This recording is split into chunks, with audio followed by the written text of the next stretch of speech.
I'm a highly dyslexic author, and I love books. I read them a lot, but I discovered it's easier for me to do things in real life. So by studying books, I also realized that there's only one species writing them. So I turned to nature because I wanted to learn more, and I found sharks. And they've been around for 420 million years of evolution. So I thought there's a lot to learn from them. So what I did is I challenged myself. I did take diving certification.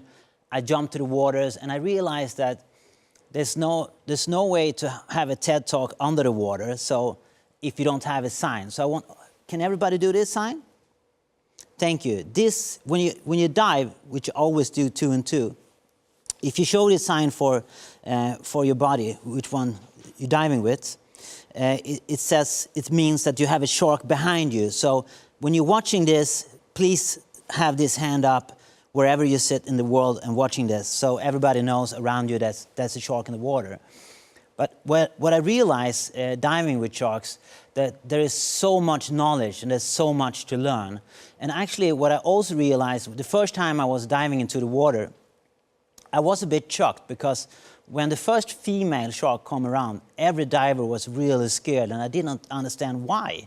The reason is simply that the female shark is so much more skilled.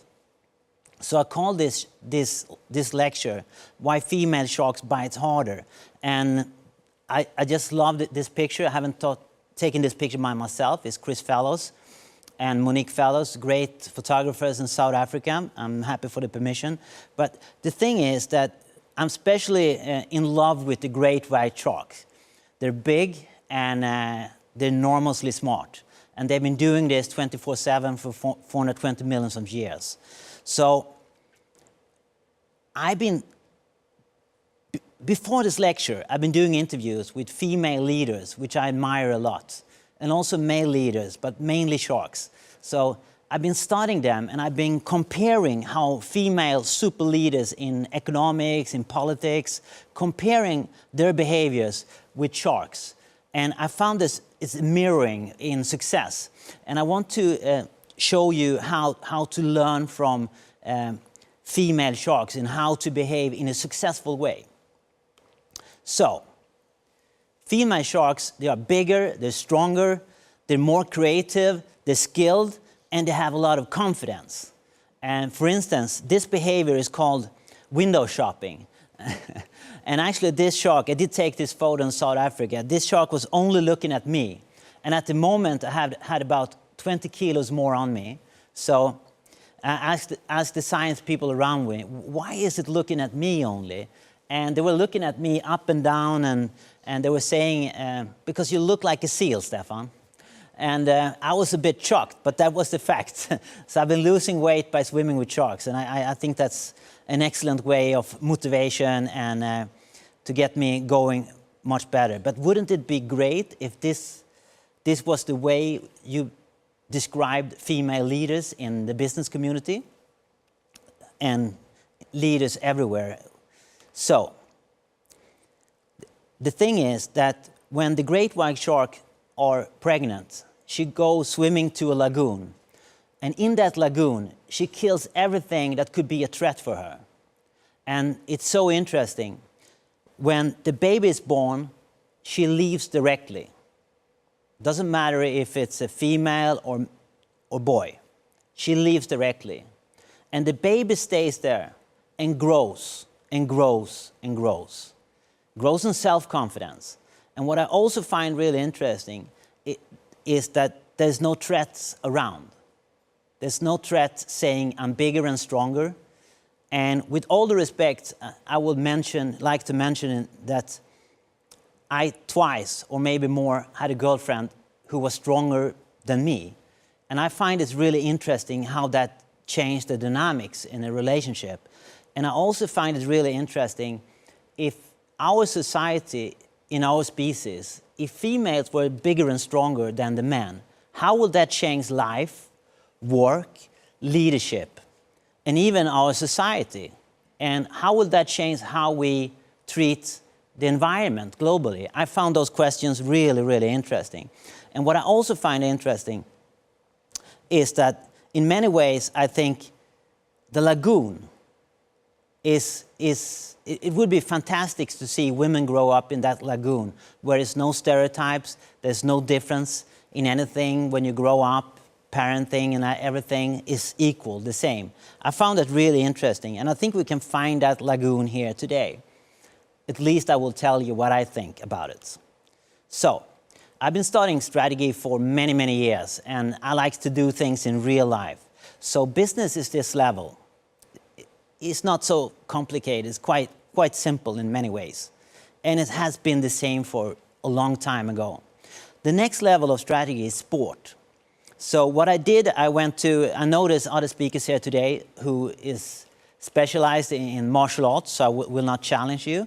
But what I did go to different martial arts studios, I challenged them, and they were beating me up because I like to test things for real. The next level of strategy is the military, and I've been doing interviews with real Secret Service, and the reason for why it is so good compared to business is simply because the consequences. People will die if they don't have a good strategy. The next level is nature. In nature, everybody's on the menu, and even cannibalism. Sharks eat sharks, a higher competition. But the level above that is digitalization.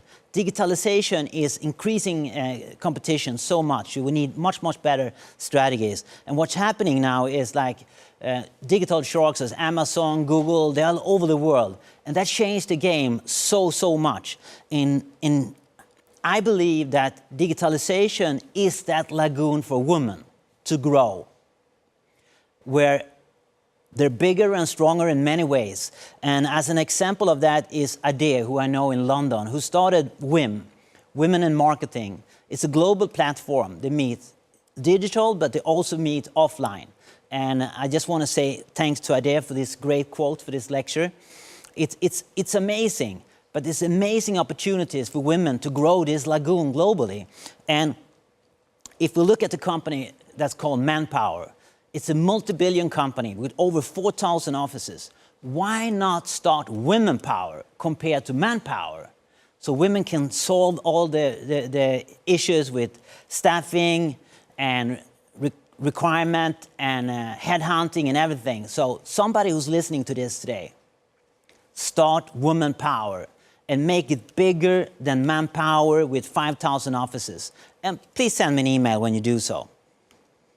All right. So everything is changing, and it's changing really, really fast. And there's good opportunities for those who like to take a bite and bite harder on the business side of what you can do. And there's a lot you can do by learning from sharks. And what I've done is I'm studying sharks, which has been around for 420 millions of years. And I boil it down to 10 attack strategies and 10 defense strategies. I may be the only one in the world holding workshops when it comes to defense. But today, we study attack, and we see how we can attack the market. And most of Homo sapiens, they go back 150 years when it comes to writing books. But since my reference has been around for such a long time, I give all the credits to the sharks, and I represent the sharks today. All right, so one of the strategies that sharks use, that they swim around, the circle in a stealth mode. There's no defense against a stealth mode attack. If I should go back to the martial arts studios, I should turn out the light, because that's how sharks operate. They don't go by the rules, they go by the results. And this is an excellent strategy for women, because there will be no resistance in this strategy. And also it's a great way for women to also own their ideas. By shoving into their ideas and getting also male colleagues to bite into their ideas, there's no way somebody else can take over. So this is a very effective way of attacking. And it's all about finding the blind spot and attack it really hard and go in for a kill. All right, so what shark does, they go in, they take a test bite, and they move back, and they see how the prey behave. If it knows martial art, they don't come back. But if it doesn't, they come back. And they're over 5 meters long, and they're enormously big. So when the next attack they do is a killing bite, and that changed everything. For instance, that was what Apple did with the iPhone and so on. It's a game changer. And just like to mention also that the female shark is so big. In South Africa, there is a female shark that they call the submarine because the tourists think it's a submarine. So they start to scream. It's a submarine in the water because she's nearly 6 meters long, over 2 tons of muscles. So it's a lot of power. And this, I want all the women watching this, feel the power from the female shark. So everything I'm saying now is about move or die. And it's about accelerating the way of evolution in business, in work, in life. And just like this shark is attacking, I think everybody will move on and listen to what the shark has to say. All right, so I boiled down everything the shark does into 10 strategies. And I want you at home to find your favorites out of this 10.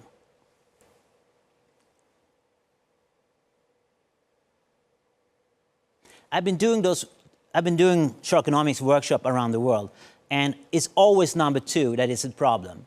Don't get stuck in history. And when I did research for this lecture, I can see there's a lot of things I think consider when it comes to Homo sapiens that is stuck in history. So we need to change things faster.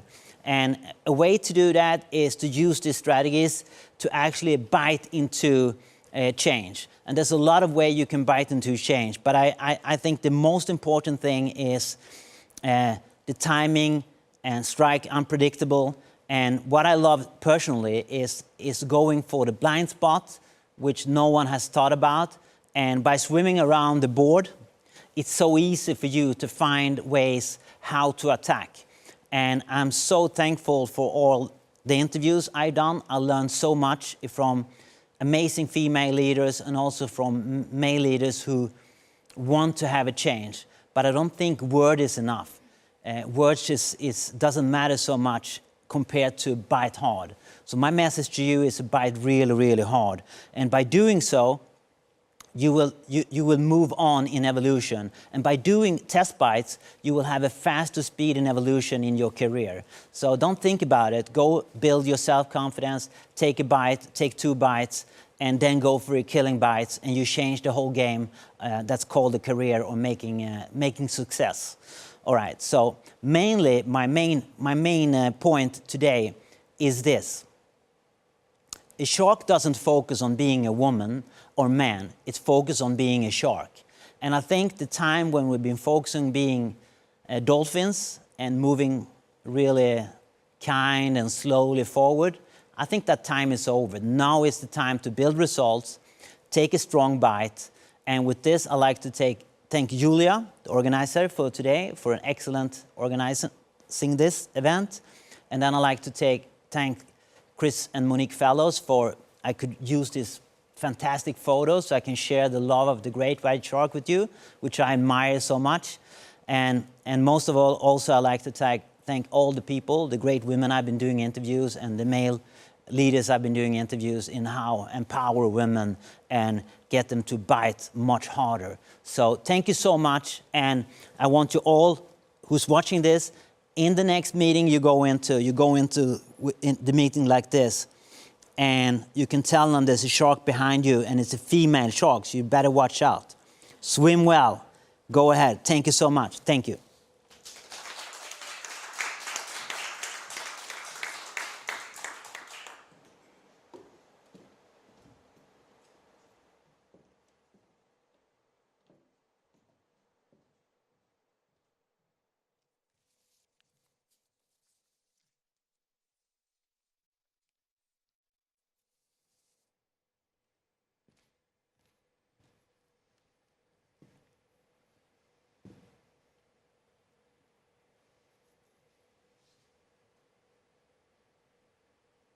I'm a scientist. I'm curious by nature, but I'm also sometimes naive and blind.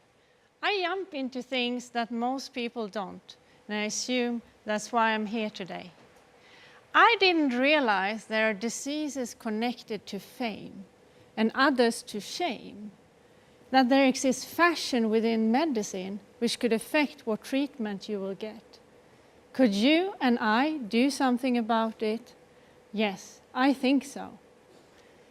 It is about death, car accidents, suffering families, and lost childhoods, lost dreams, it is about alcohol addiction, a disease which is so closely connected to shame that most of us do not talk about it at all.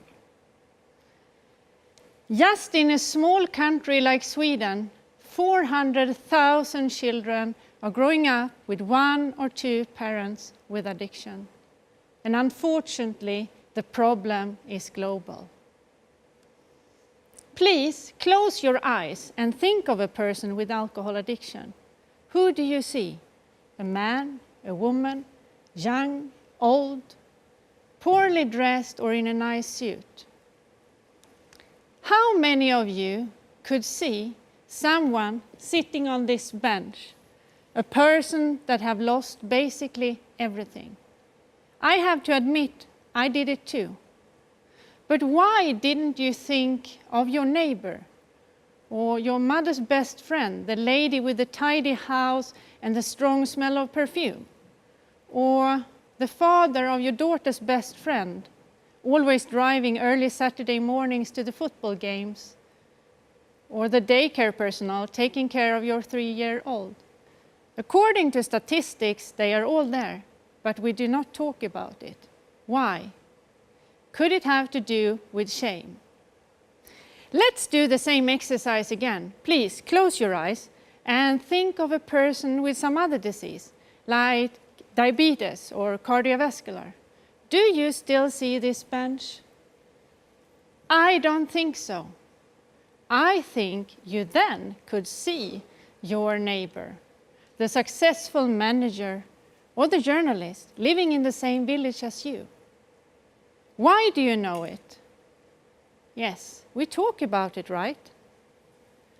That means that we in general know what treatments exist, where and how to ask for help. And if new treatments arrive, we will happily share it around the coffee table or hear about it at the news. Over the last 100 years, research in medicine and new technology have given patients and their families new opportunities to live good lives. Hospitals today are well equipped with advanced technology and great knowledge to take care of you in the best manner. And you as a patient expect and demand further improvements. And the professions are proud and constantly try to improve. What research, technology development, and resources do you think the field of addiction have got over the last 100 years? Are they measurement-based, well-equipped? Does anyone ask for further improvements? And what about new innovations? Why not? Could it have to do with shame? I still remember my promotion day when I got my PhD in medicine. You can imagine how proud my family and friends were. As a cancer scientist, you get great attention, questions, discussions, and admiration. I also remember the reaction when I joined the tiny startup focusing at alcohol addiction, and a crazy idea to stop a relapse into addiction already before it occurs. I said it before, I jump into things that most people don't, and I'm sometimes naive.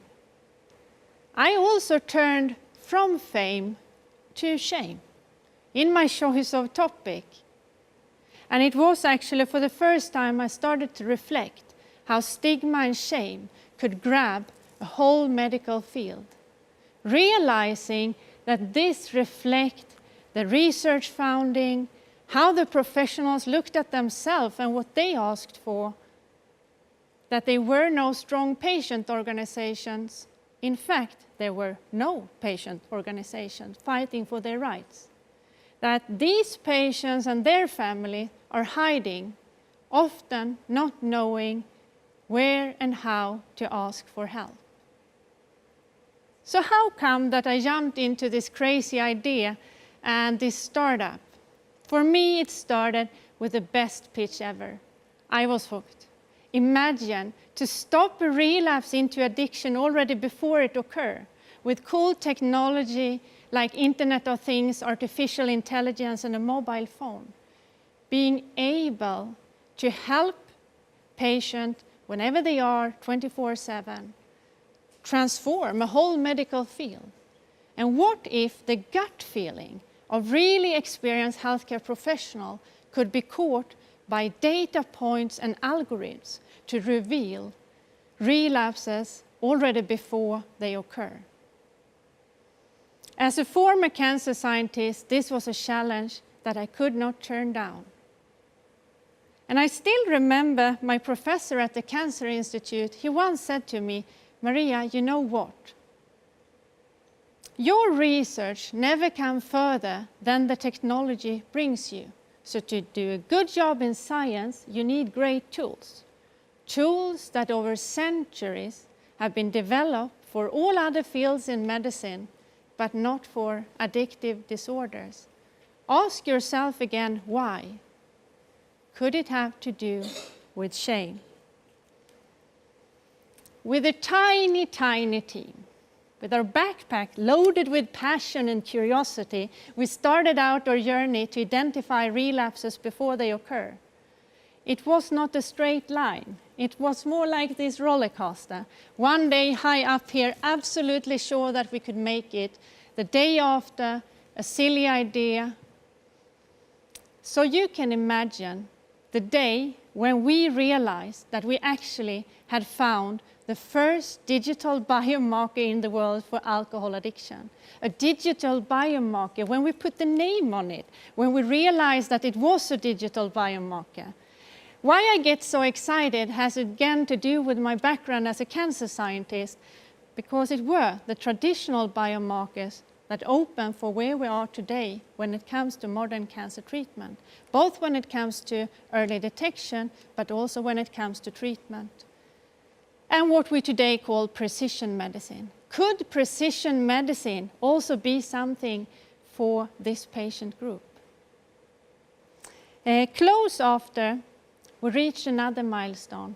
We could, in a collaboration with artificial intelligence and the big data we collected, actually identify a relapse before it occurred, 3 to 5 days in advance. And you can imagine this enables right treatment to the right patient at the right time. Another day I always will remember was the day when we received the most prestigious prize you could get in the Nordics as a startup within e-health. We had been celebrating so much that we were finalists, and we could not even in our wildest imagination think that a company working with alcohol addiction could win. So I had not even prepared a speech. Again, I jump into things that most people don't, and I'm sometimes naive. And there I was in the opening ceremony of one of the biggest conferences of the year when it comes to health technology and medicine. And on the stage with me, the Minister of Health, and in the audience, I think it was 3,000 to 4,000, all waiting for a speech. I spoke. I still don't remember what I said though, but it was a magic day and it was fame. But it was not only a big day for us, it was a big day for all those fighting addictions. And I still get warm and touched by all comments from people that I do not know of, but with one or another connection to addiction, that passed by that day to say thanks. Thanks for fighting for a patient group that no one is fighting for. It's time. Yes, I think it's time. Magic starts to happen when we dare to talk about things, when we share, when we get curious, when we try to solve instead of hiding. Shame makes us quiet. Fame makes us talk. And then they lived happily ever after. If it could be so easy. We have learned a lot from our research, like Tuesdays are the most sober day of the week. For some patients, the mood and habits go down as early as 2 to 3 weeks in advance of a relapse, and how sneak drink could look like. But no data in the world could help those that do not talk about the problem. Professionals that have built their career and research on self-estimation of how much were you drinking the last 14 days. You could try that out yourself. How much were you drinking the last 14 days? Please estimate in standard drinks per day. First you have to recalculate what is a standard drink, what day did I drink, then you have to fill in the form. And you realize it's pretty tricky, but it becomes even more tricky if you have an addictive disorder, because denial is part of the disease. So data-driven approaches could be a threat. Those that believe that it should be absolutely voluntary, no measurement and no control. I just wonder how the diabetes treatment would look like with voluntary blood sugar measurements. I assume some patient would die, but patient also dies from alcohol addiction. Those that trust their gut feelings, since they've always done that, and according to them, it works perfectly fine. Not according to statistics, though. I would not like to go to that surgeon that go for gut feeling instead of X-ray. Would you? Scientific publications and prizes and awards are nice, but it's also important building blocks to take away the shame, to put light on a topic that no one wants to talk about. But what matters the most to us is that we have started a positive change for all those families out there and children, and there are quite many. And together with brave, curious, and passionate healthcare professionals, we have created thousands and thousands of sober days. Sober day could be the difference between life and death. One brave and fantastic family that was part of the first clinical trial once told how technology have changed their mindset at looking at addiction as a disease. When it becomes measurable, that you could follow trends, you could see patterns. They decided to be open, and you know what? The shame suddenly disappears.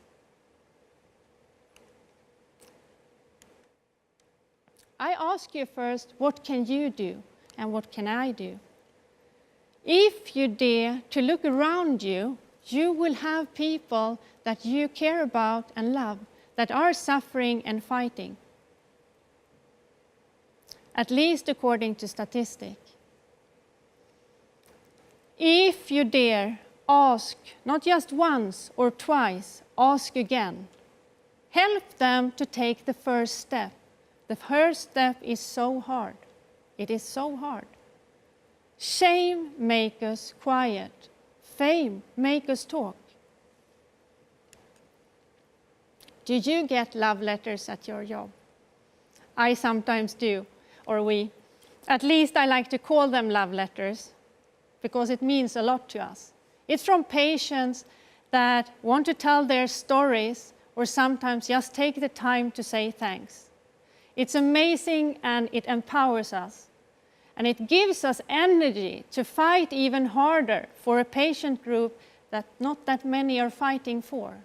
I do hope that it will be a difference in the future, and I hope that you will help me tomorrow. You can make a difference. I would love to share one of those love letters here today with you.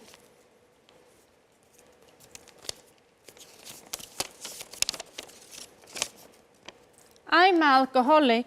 I have lost friends, job, family, and almost life. I've been at rehab and detox, not just once.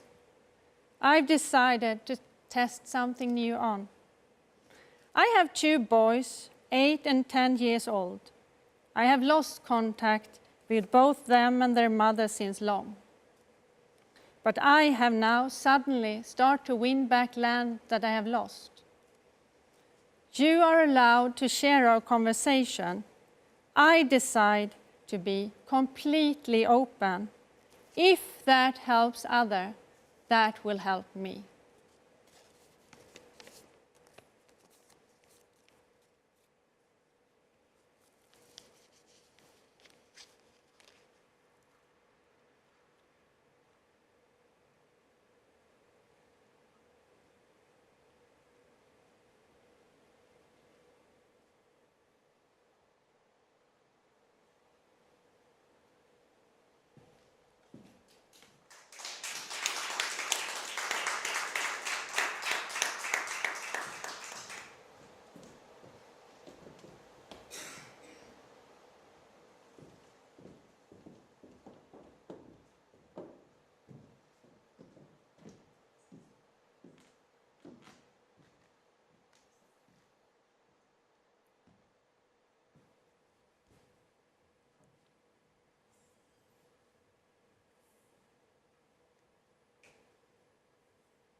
In one of my first counseling sessions as a psychologist, I met a woman named Farzana. Oh? She was 29 years old at that time. I remember she was very shy and didn't talk much. After the session, she came to me and she told me that she trusted me and she wanted to share her life story with me. I was so happy that I was the only and first person who can listen her secret. We sat down and she started to telling me about her life story. In the age of 17, her older brother started to raping her. He was still doing that by the time when I met her. I could see and I could feel the shame and pain she felt. With our conversation on that day, she started a new life. It was very hard for her with this kind of secret living in that society. I could feel her. It's very hard and difficult. We started to speak about this, and we had a lot of communication together. She told me about her suicidal thoughts and her depression. For me, it was a clear diagnosis of PTSD, depression, hot depression, and dissociative disorder. She told me that she is afraid. She is afraid from her brother. She cannot talk with him. But I told her the importance of standing up and protecting herself, because she need that. She need that to talk with him and telling him and demand him to stop. Today is enough. Stop. You cannot continue this with me. I worked a lot with her. Finally, she decided one day that today is a day I can speak with him. Because of what? She cannot speak with him because he made believe for her that no one believe her if this secret come out. If this secret come out in the society, no one believe her, everyone blame her, and her father even could kill her. And that's maybe true, and that's true, yes. If you wouldn't be killed, you wouldn't have any normal life anymore. And she was afraid. He was continued 12 years of raping. But that day, when she talked with him, he understand.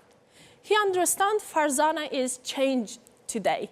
He is not the last one. She is a new one. Yes, she told him, I don't care what will happen to me if you continue this.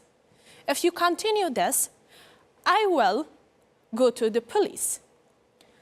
And she told her, there are people in outside, they would help me. You cannot do this anymore with me. Yes, that's easy. He stopped. Absolutely, he will. Because he would, because he's afraid. And he stopped raping her after 12 years. She moved out from the house. She got a fund. She made her own business with another successful woman, and she made carpets. She was a very, very intelligent woman, and she kept her secret.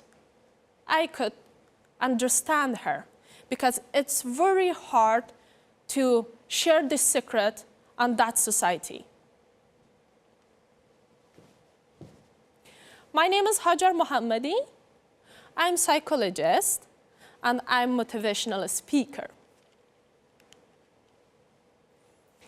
As a psychologist, I helped a lot of women in Afghanistan to understand their psychological problem and how to cope with them. I found an NGO named Green Woman in 2014. We had an active community of girls and women, and with a group of psychologists, researchers, and doctors. We provided more knowledge and awareness about women's rights and psychological problems and mental health care. As a woman, I was so feeling joyful that I could stand out and talk, not just asking for my rights, but to counseling and teach others. I remember that time the salon was full of women that they want to learn more. And on that time, I tried hard to learn them. We as a woman have a lots of power, but the point is that how we can cope or how we can control that power and how we can use that power. Why I want to tell you first about this story, because I want to tell you more about the problem that Afghan women have in that society, and then I want to focus on what can be done. Yes, in our studies, we found two major psychological disorders among our patients and clients.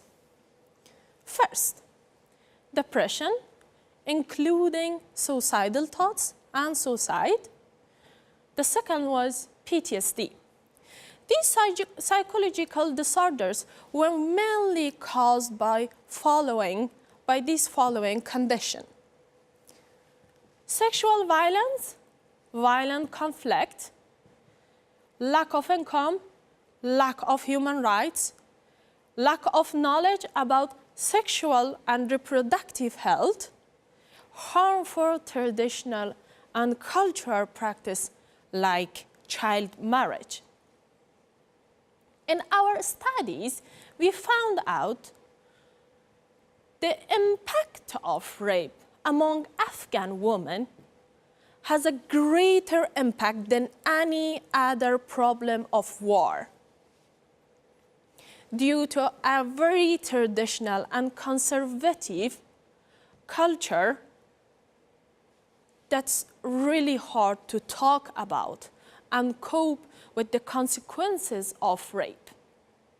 The impact is even bigger and harder if it comes rape into a family, like the case of Farzana.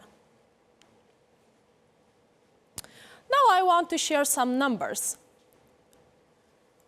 between Afghanistan and Sweden. Like you see in here, PTSD in Sweden is about 5%, but in Afghanistan is like about 42%.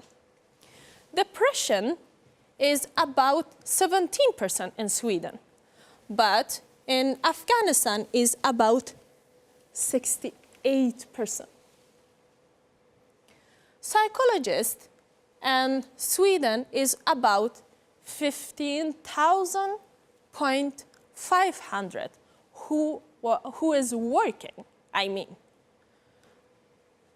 But psychologists in Afghanistan is about 300 who is now working. Population in Sweden is 10 million, about 10 million, a little bit more, but in Afghanistan is 32 million. Now we can see what is the problem. To spread more awareness and knowledge to the people, I got a job as a TV presenter. I reached many more people to explain them, to spread awareness about mental health care and women's rights. I contributed to change the perspective of people. So seeing a psychologist would no longer be a taboo anymore. That's too important to go to the psychologist, and that's not shame. The people in the first step, they understand this. They got to understand. Yes. Through TV, I could explain to people what is the effect of psychological problem in their lives and their societies. At that time, I had a lots of recommendation through TV. But today, I think I can have some recommendation in here as well. Improving mental health care is a crucial part in peace building and building up civil society. The mental health care needs to be cultural sensitive, adapted to the local context. More and more people need to be educated as a psychologist in Afghanistan. To make equally accessible cultural sensitive psychosocial support and mental health care for Afghan and Sweden. This is the part I liked. It's about dream. Since I was a child, I loved to be on TV. It was my dream. When I was 18 years old, I spoke on TV for the first time. When I was a teenager, or I can say like a younger in the society of Kabul, I dreamed to biking and skating. This is impossible on that city. Around, lots of men around you, and you cannot, it is shame, lots of blah, blah, blah, blah. But I was the first girl, or I can say the one of first girl who did that, actually did that. I dreamed to be a psychologist and help the people in my country. That's become to reality as well. I studied psychology in Kabul University, and then I will continue studying here in Sweden to can be a useful person in that society as well. But another dream was that too. When I arrived to Sweden, I saw a lots of water in here. I said, hoo-hoo, now I want to swim. But how? I dreamed to learn swimming. But today, I am a swim trainer for another woman who wants to learn swimming, but afraid from water and another condition or reasons. Maybe one of them is clothes. But I told them, come, just learn, no matter, you can. And they learn. I think today is a day for a new dream.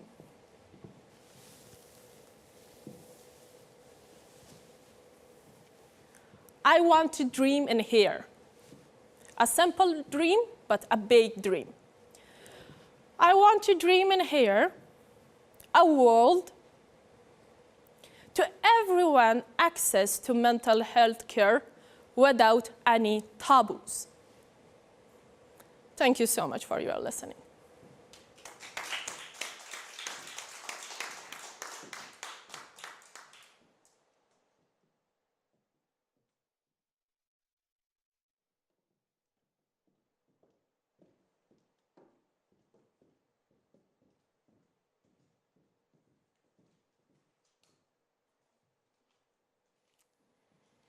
When I stepped into my first role as a manager, I thought it was expected of me to become something else. That I would now somehow take off my private human being suit and put on a manager suit. I almost saw pictures from the 80s TV show V, where the aliens zipped on and off their human being suits. Well, maybe not that dramatic, but still. It was absolutely obvious to me that I now needed to be something else, that I needed to put something on, keep something inside, and stop myself from showing something. I loved being a manager. Most of the time, I loved it a lot. At times, though, I was afraid that I would let something out that I was supposed to keep on the inside, that I would show something I wasn't supposed to show. Not very afraid, and not all the time, but still, enough to leak energy, enough not to be fully present with my employees, with people and the tasks at hand. You cannot be friends with your subordinates. You shall not care too much about your employees. You need to be hard. Being a manager is a lonely business. You cannot love your job because your job won't love you back. I do not argue with each and every one of these, but altogether they created a pattern, a suit, a story about management that somehow excluded me as a human being. I was told what I already knew, that as a manager, my most important tool was myself. Now, where did that come from? Was it there all along? I don't know, but I saw the crash. I felt the crash in my body. I saw the crash in the eyes of my employees. The crash between, on one hand, stay in the manager's suit, and the other, be a present human being. It seemed to me as if we, as managers, were trying to do two things at the same time. We tried to be competent managers who had our acts together and fully present human beings at the same time. Or more precise, we tried to be the competent, knowing managers, and we talked about being authentic and present without really trying to be it. As if authenticity was to put on top of everything else, to be added to the manager's suit, rather than to open up the suit and let ourselves be shown as human beings. However, and whenever I came to learn that I was my own most important tool, I saw this crash between these two instructions, these two truths. And it became obvious to me that I needed to undress, disarm, get fully human again. Of course, I was human all along, but to stop trying to be something else for reasons I had forgotten or maybe never even knew. To let myself be fully seen at the risk of being judged. To be a full-hearted boss at the risk of being wrong. To be more real than right. I had been trying to cover up how much I cared for my employees. I had been trying to hide myself and not showing how afraid I was at times. if we have managers seeking to hide their caring, how can we not get unhealthy work environments? If we have managers trying to leave their hearts out of business, how can we create sustainable results? We can turn to science. There are tons and tons of research and reports letting us know about the connection between fully present management, healthy work environments, and results. And we can turn to poetry. In The Prophet by Khalil Gibran, it's said that work is love made visible, that to work is to walk in life's procession, and that we do work to keep pace with the soul of the earth. Now that is what I would call sustainability. And we can turn to ourselves. That knowledge we carry deep down, it's not really about the paycheck in the end, is it? Of course, we need to be provided for one way or another, but there's so much more than that to it. Maybe we really dream about making love visible. We know this. We know about the connection between lack of joy, lack of meaningfulness, lack of context, and us getting sick from our jobs. We know. The evidence are so strong, so one could claim that the words of Khalil Gibran are scientifically proven. Work is love made visible. To work is to walk in life's procession. We work so that we will keep pace with the soul of the earth. My fairy tale of management includes a dream. It might seem small. It might not even be measurable, but then again, it's a dream, and dreams don't care that much about measurements. My dream is to create healthier work environments, healthier and happier. Now, it doesn't even have to be much. Let's say 2% happier. Imagine the ripple effect of those 2% when we come together and interact with each other at work and in our lives. Suddenly, that small dream isn't so small anymore. I have been seeking to zip off my manager suit for a long time now, to zip it off, and yet with my ability to lead, my ability to connect to others, and my ability to create result, not only kept intact but increased. Sometimes it works, sometimes it doesn't. And this is what I have learned. Create your own fairy tale of management. Be unrealistic at times. And above all, choose people. What if we really can create a happier and healthier and more thriving work environment by zipping something off and let love become visible?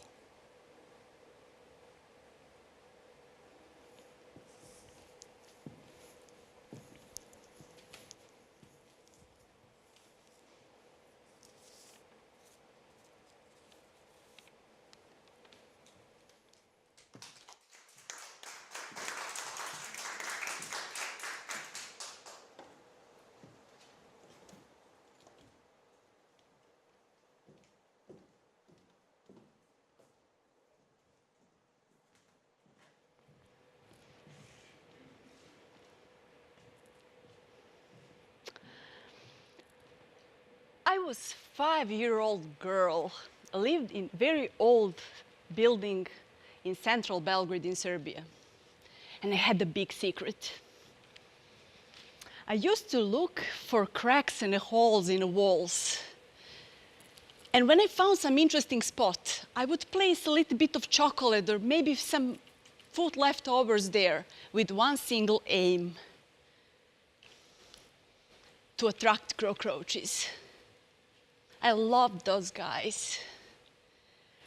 I simply love to explain,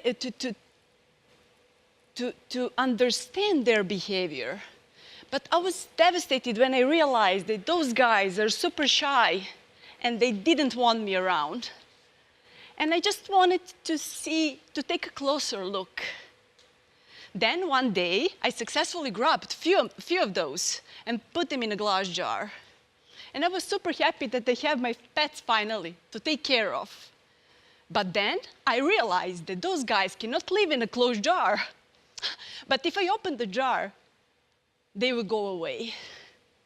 And then, of course, I start to experiment with the different setups. First, I fill the jar with the water.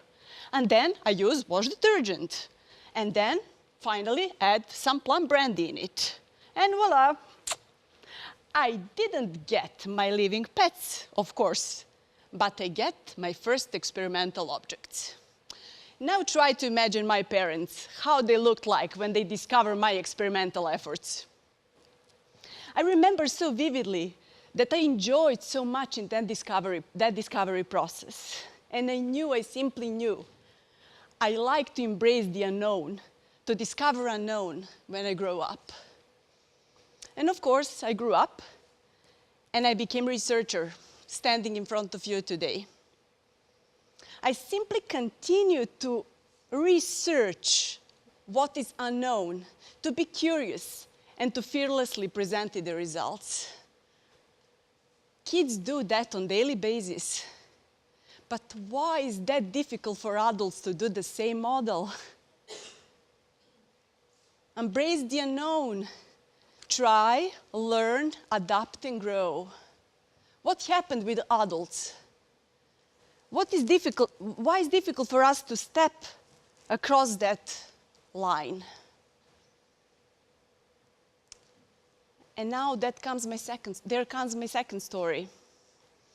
I was 36 years old, young professional woman in science. I had full-time position at Belgrade University in Serbia then. I was very, very active in science communication back then as well. And I was mom of two, and I had a husband and super busy social life. And I don't even remember when it happened to me that I fell into a trap, followed the deadlines, unable to say no to any new projects coming to my desk. Simply, my life became equal to my work, and my family suffered. I felt that I'm untrained to embrace the complexity of life. And I was untrained to set up priorities properly. But that was my comfort zone, I admit. But then, life-changing event happened to me. I got prestigious Marie Curie Fellowship from European Commission. That allows me to continue my research at Uppsala University in Sweden. And I don't even have words to explain how I felt. I felt fantastic.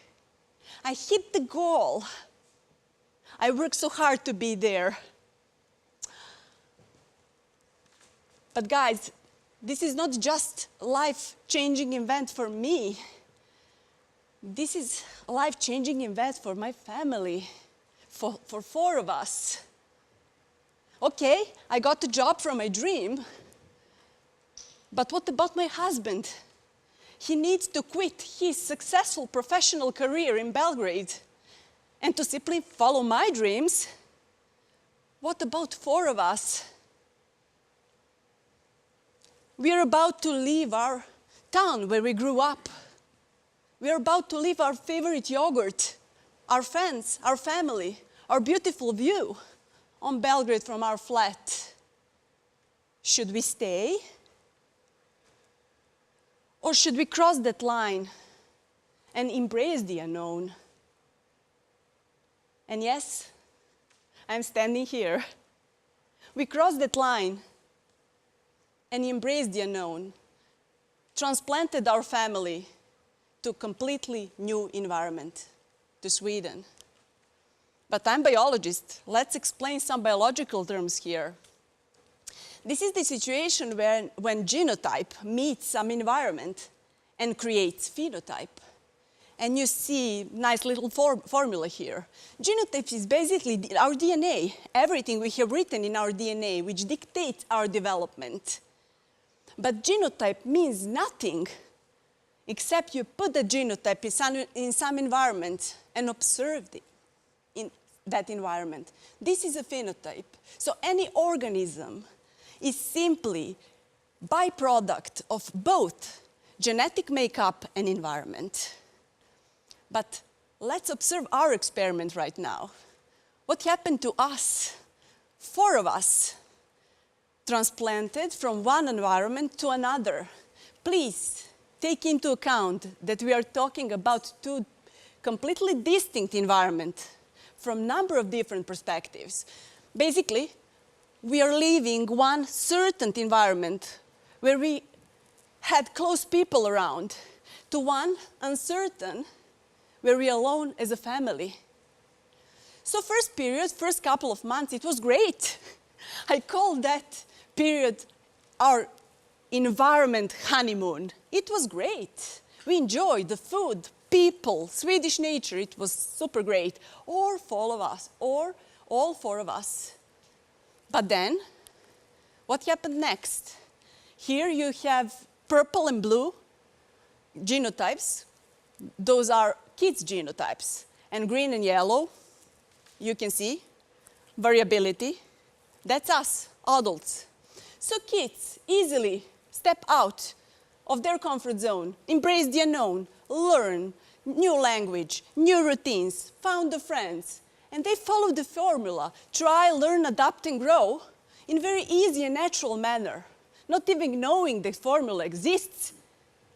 But what happened with the adults, with us? We stepped out into real challenges. For me, that was a period when I need to adapt to new research environment and to match my super high expectations with the reality. For my husband, it was even harder. He needed to find a job in a new environment. Remember, he simply followed my dreams. Thank you, Georgie. And then,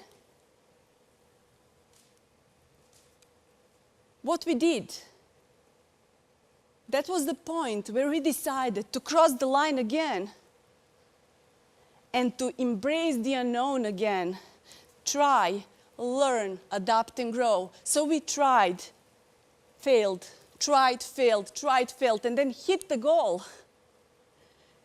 So I was very well adapted in a new environment, and he found a job. But most importantly, we went out, met the people, and finally established our social life here in Sweden. But suddenly, we realized something incredible happened. Suddenly, uncertain became certain for us. We start to enjoy new environment. And such a new adaptation brought us to the point where our 5th genotype came to our team. Our daughter Emilia was born in Uppsala. So overall results, we showed a better adaptability in a new environment, simply because we embraced the unknown, try, learn, adapt, and grow. So suddenly, new environment felt great for us, compared to the old one, super busy, private, professional life full of people. Now we are in another environment where we have more time for us and have a better work-life balance. So please,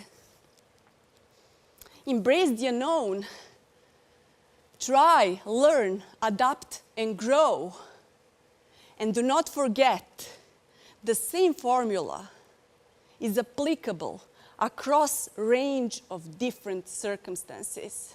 From one, when you find a new job, to another, when you are about to experience first kiss, to the one when you are about to face maybe next pandemic crisis, to the one when you're about to speak for a worldwide TEDx audience for the first time. So embrace the unknown, try, learn, adapt, and grow. And I would like to finish with one favorite quote, of my favorite quotes. Growing old is mandatory, but growing up is optional. Thank you.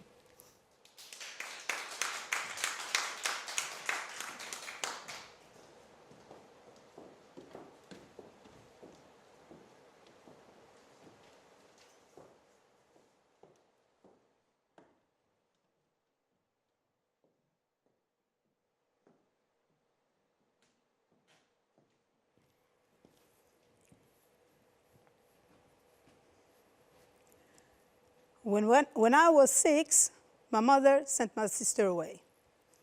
She never told me where, and to this day, I don't know where she is. Shortly after that, she left me at an orphanage. But before she left me, she said that she was going to work hard, earn a lot of money, and then come back for me. So I waited by the gate to orphanage, and I waited there for a whole year, every day, every morning, for her to come back for me. But she never did. One day at the orphanage, the caretakers told me that I had been a good girl and that I was going to get a reward. I was given a nice little dress and a pair of earrings and a pair of shoes. I had never had shoes in my entire life, as we always were barefooted. They put me in a car, drove me to an airport, and put me on an airplane. I didn't know where I was going or why. But I knew that this was my reward. When I got off the plane, I was introduced to 2 strange people. They were completely white. It turns out that I had arrived in Sweden and I had been adopted. So these 2 strange people, they were my new parents. I was 7 years old, and everything was about to change, again for me. Today, I live in Uppsala, in Sweden, and I run my own company, a martial art company. Every day, I meet different kind of people that want to take control over their lives, and the goals can be everything from regular exercise to build a stronger and healthier body, or just training martial art. A couple of years ago, I trained a woman in martial art, and I trained her for a couple of years, and then she suddenly disappeared without a word. I thought that she just had lost interest in this kind of training. 1 year later, I got a text from her that she wanted to meet me. So we decided to get together at a local cafe. The woman, when she spoke, she trembled. She was so nervous, so she trembled like a leaf in the wind. And she stuttered. And she said several times that she was so sorry that she had contacted me. She told me she had met a man. They had been together for a year now. And she told me that he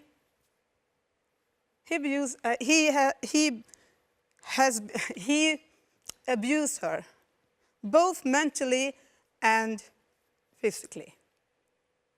but she showed me that they loved each other, and every time he had hurt her, he always, always regretted it.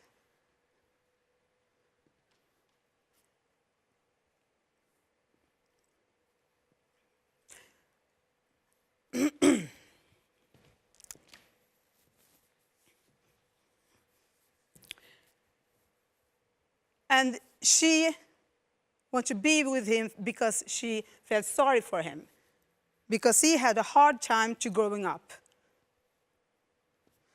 So she stayed there for a whole year, and that woman that I had trained in martial art for a couple of years, she was happy, she was strong, and she was positive. But that woman was gone now. But after a year in this destructive relationship, she felt that enough is enough. She decided that she had to do something about it and break this negative spiral. She couldn't do it alone, and of course I helped her. She left her partner, and she got professional help, and then she moved to a protected living. Today, 2 years later, she has a new life. She has taken back the control over her life. She has a new job. She has a new she has a new apartment, and she has taken back the control.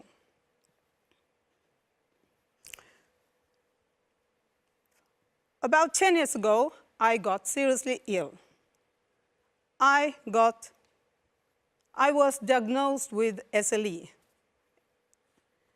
SLE is an autoimmune disease. The treatment to SLE is the same treatment you use when you treat cancer. And this time was a horrible time for me.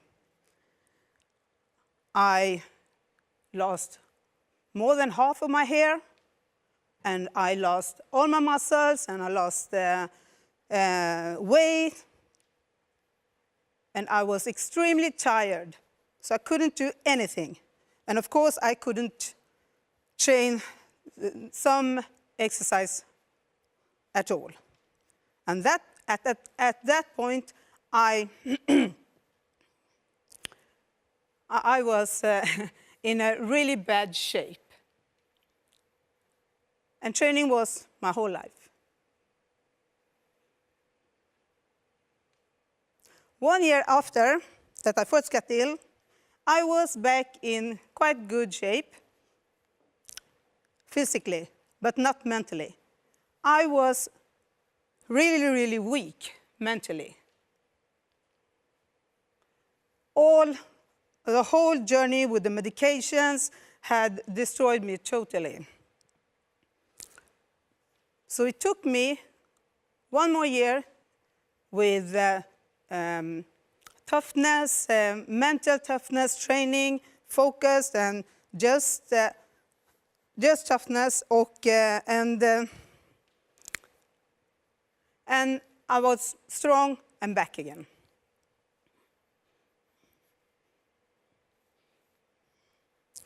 A couple of weeks ago, I had a lecture for a young group, girls in between 12 and 18 years old.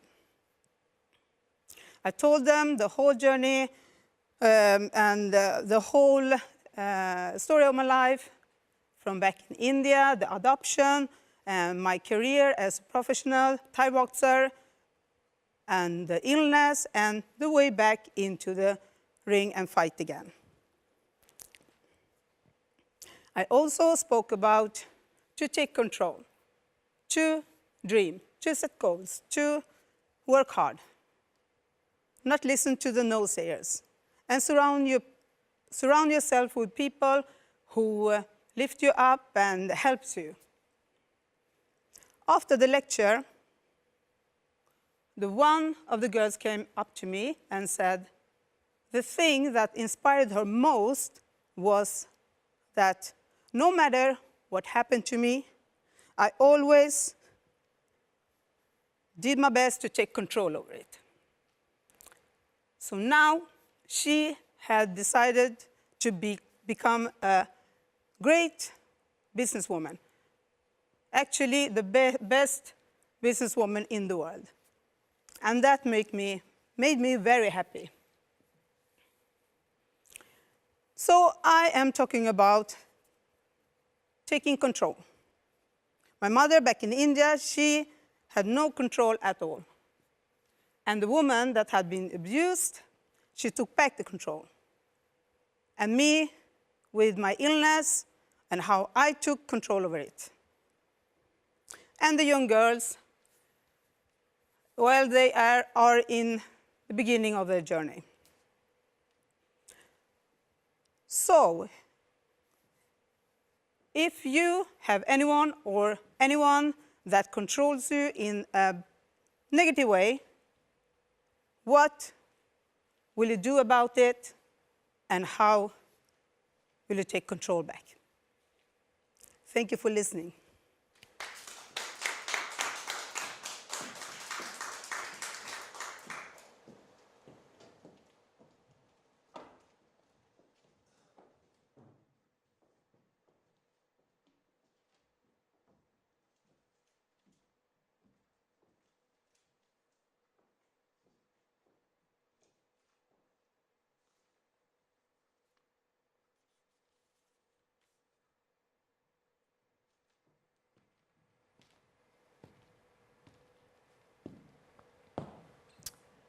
Do you know that in a survey of 2,000 bosses, 33% said that the time it would take for them to make a decision whether they would hire a person or not is 90 seconds.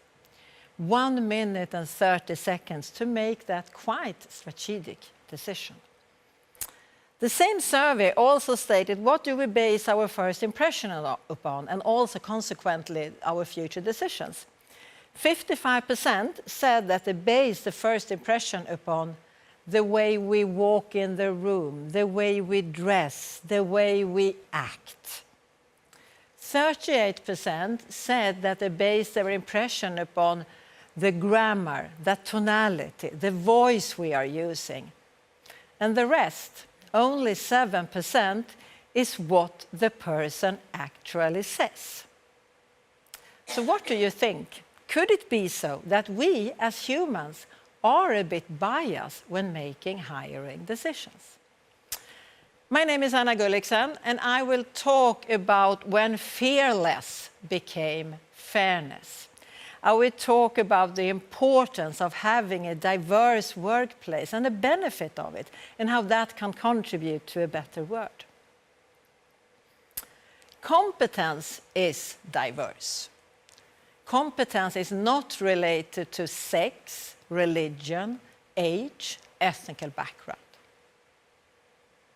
And there is a general lack of skilled talent today in our workplace.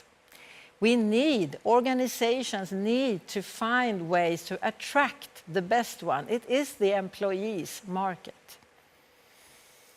So why is diversity and attractiveness so important today? And I will give you some reasons for it. And I will first start to talk about the diversity.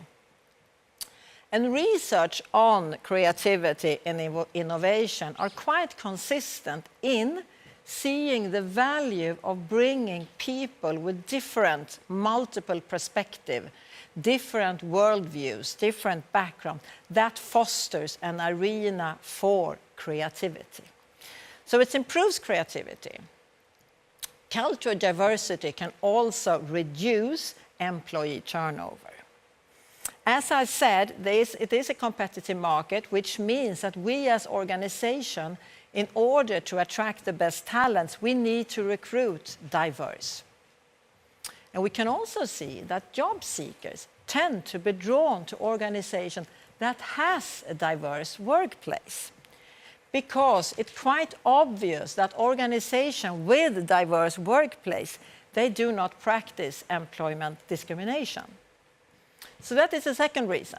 And the third one is it improves profit. In US, they found out that organizations that had a senior diverse management, nearly half of them would improve their market share, compared to organizations with less diverse management. There were only a third that would improve. Okay, so we know it is important. We have the facts. It improves profit, it increases the creativity, and it can reduce turnover. But why is it so hard? Why can't we create this diverse organization? And there is no silver bullet answer on that, but I think one reason is that we are human. And we as humans, we are biased. Our brains are biased. And we like to be with people that are just like ourselves. We want to be in our comfort zone, where we feel secure and at ease. But as said, it doesn't work if you want to have the creativity and innovation in the workplace. So what can we do then? How can we reduce the unconscious bias and conscious bias? And I will give you some examples, and I will focus on recruitment. And my first example goes to blind recruitment. In the 70s, the symphony orchestra in US had the female share in the symphony orchestra there were 5%. 5% women, 95% men. So obviously they needed to do something. So they started to practice blind audition, meaning they simply put a screen between the jury and the candidate. In the 90s, the female share in the symphony orchestra has grew to 25%. So just by doing this slight change, small change in the recruitment, blind audition, putting a screen, it increased the women's chances of advance by more than 50%. Candidate experience. Remember, we need to be attractive as organizations. Virgin Media is a British telecommunication company. They had quite high turnover. And I think we all know that turnover in itself is quite costly. It costs a lot of money. But they wanted to see if it also could affect the business in any other way. So they started to tracking the consumer behaviors amongst their rejected candidates. And they found out that of their rejected candidates, 18% were also customers, which meant that of their 123 applicants, 6% of them would end their subscription. And that would cost the company £5.4 million, only due to poor candidate experience. So gamification, new technology, how can that contribute to diversity and attractiveness? And I will share another story with you. And this story comes from the company where I work for, TietoEVRY. 4 years ago, we had a big challenge. We knew that if we are going to deliver our promises to our clients, our customers, we need to recruit competence directly from university. We needed to recruit competence within IT tech and within business. And we needed to recruit it a lot. And we are not the only one who want to attract this target group. So we needed to design a process that was attractive to attract these talents, but also fair and objective, because we needed to ensure we really got all the relevant competences, not taking sex or ethnic background into account. So we started, and the target group was, as I said, it was IT tech students and business economy. So we started by framing the communication and the message. And we framed the message around shape the future today. So that is where we built our communication, we had our strategies, our campaigns, the communication, the blogs, and so forth. And then we designed the recruitment process.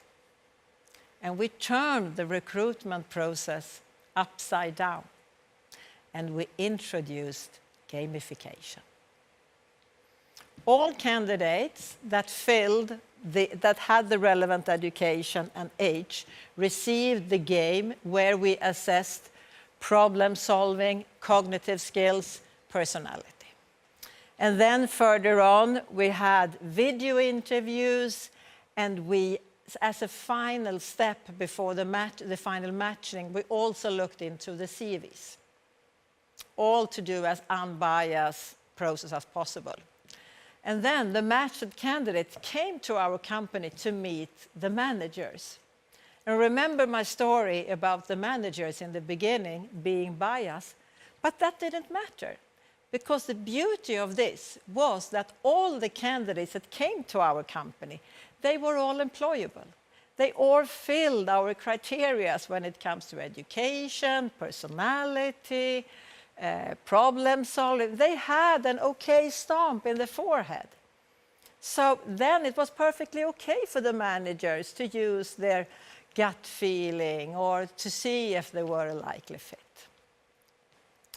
So why do I think gamification is such a good, apart from just what I told you? And I think there are 3 reasons to that. The first one is that gamification is a psychometric tool. And psychometric tools simply gives you rich and predictive data when making your hiring decision. It increases the quality of hire. You get so much more data to base your decision upon. So that is the first, the psychometric part. The second one goes to equality and fairness. And I will give you another example. And I guess you have noticed that I like to underbuild my arguments with facts and statistics. So here comes another one. And this has also been proven over and over again. Say that you want to recruit and you have a job opening. And that job opening has 10 requirements. For a woman to apply, she needs to fill 8 out of 10. Just to consider to apply. For a man, 50% top. So already there you can see that there is an imbalance if you look into the application.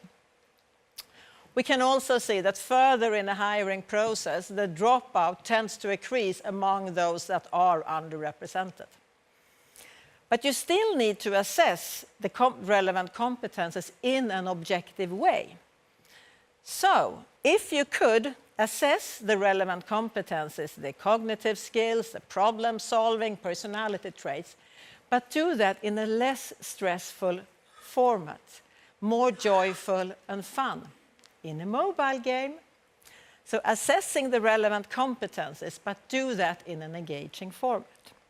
So that is my second reason for why I think gamification is such a cool thing to have. And the third one goes to employer brand. When you are hiring someone, you have one person or one candidate that are super happy, the one that you hire. But you might have 5, 10, 50, hundreds of disappointed candidates. Remember the story about bad candidate experience? We have had, over these years, we have had 10,000 applicants to our entry-level positions, and we have hired about 1,000, so 10%, which means that we have 9,000 people out there. But the good thing is that the 85% of those think that our recruitment process, their candidate experience, positively reflects our employer brand. Which means that we have nearly 8,000 ambassadors out there that will probably come and work for us another time.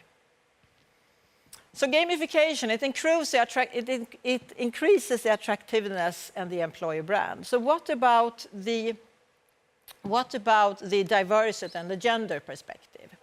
Well, we could see that over this year, we have had, in our graduate recruitment, we have had 36 to 45% female share. And that is really, really good because we are in the software consultancy business where the female share is normally 25%. In our internship program, the female ratio is 50%. And in some of those, we also have up to 13 different nationalities in some of these projects. So by creating a process that is attractive, new technology, and also structure, that will increase diversity and attractiveness. And I will end by quoting a very famous Swedish entrepreneur, Jan Stenbeck, who said, "Tech beats politics. Machine can help humans." Thank you.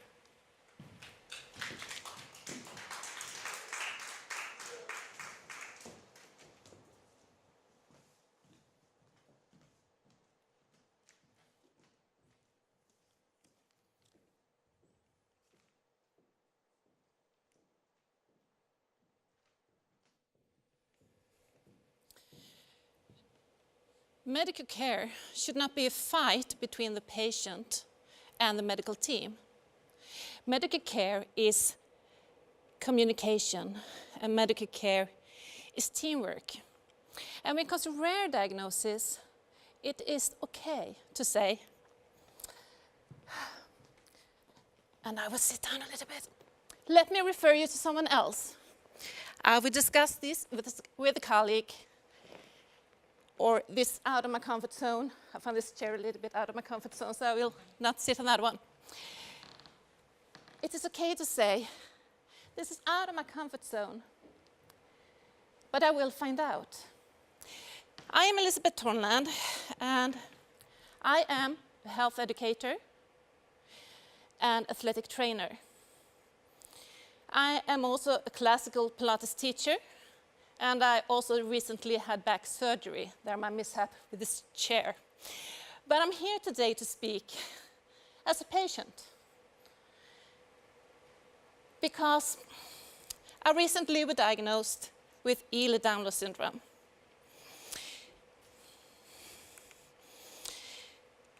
Let me see if this one works for me.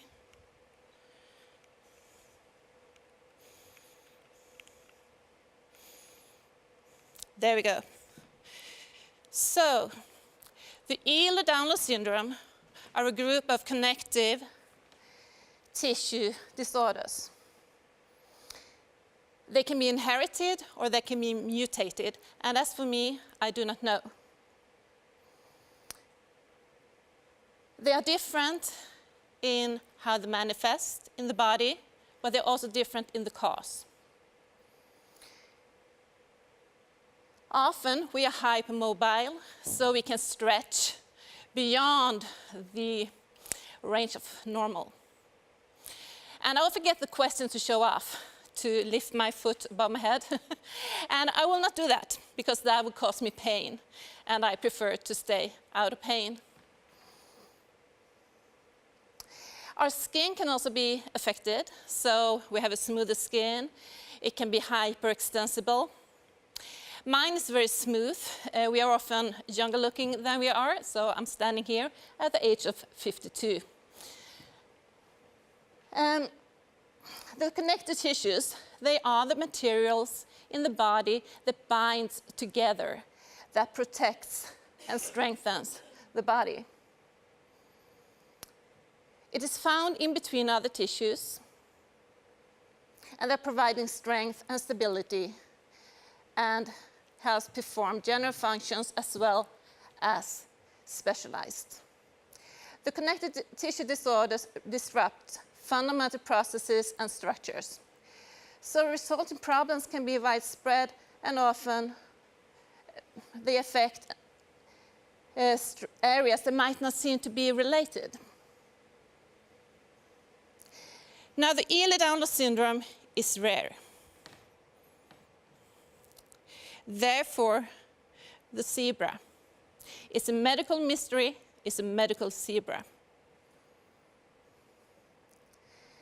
Now, I found a picture. Let me see if I have better luck. Yes. So this is a good picture of my body reversed to someone without the ELA downloads. So this is your body. And here is my body with ELA downloads. So my body can be a big surprise for me, how it will respond or how it will act. I wanted to sit on a chair, and my body said, no, we're not going to help you do that. It's, what should I say? Well, let me go to chronic pain. Because as a chronic pain patient, we are often misunderstood. Or we have the feeling of being misunderstood. We're feeling frustration, we're feeling fear, or even despair. And the communication with the caregiver, with the health professional, is lacking. We end up in a negative communication or lack of communication.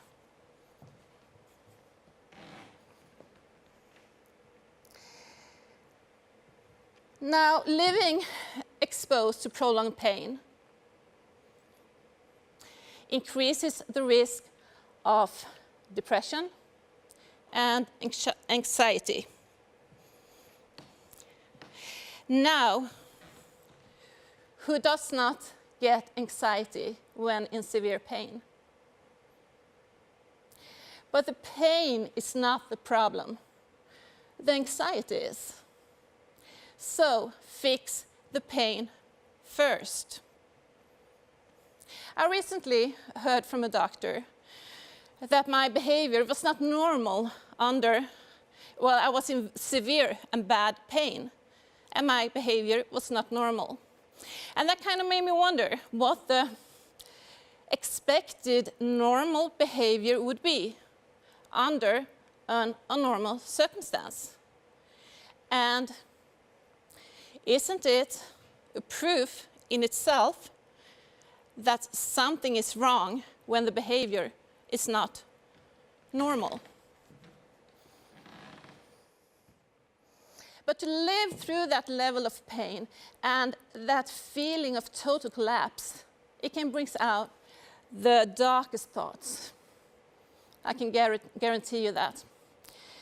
But what I have found is that I find a lot of strength in the kindness of people around me. So if you can't do anything else, be kind. So my story is that I have always battled with severe pain, dislocated joints and hypermobility. But I began studying Russian ballet when I was very young, and I pursued a dance career. So this was normal for me. Hypermobility was normal. And I found strategies to deal with that. It helped me with my dance career, my dance education, and it also triggered me to go on a Pilates quest. And I had the privilege to study with some excellent Pilates teachers, international, that were very familiar with the authentic method of Pilates. And the purity of that method is rehabilitation. For me, I remember my skeleton. For me to go into the Pilates studio, to work on the Pilates apparatus, and for you who are familiar with Pilates apparatus and the machines, we have springs, and they are lubrication, and they are a joy to my soul, or to my body, and to my joints, and also to my soul. I get very happy from working out. But let me take you back to medicine. Honestly, it scares me when medicine becomes a lottery. A lottery as to say, how will my body react this time? How will the doctor respond? How will the nurses treat me? How will they understand, or will they at least know that they don't understand? So you see the problem.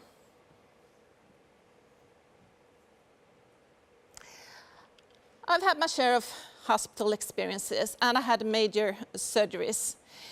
I had a neck stabilization, and I had surgery in my lumbar spine just a few weeks ago. That's why I'm a little shaky on my legs at this time. And they were a success.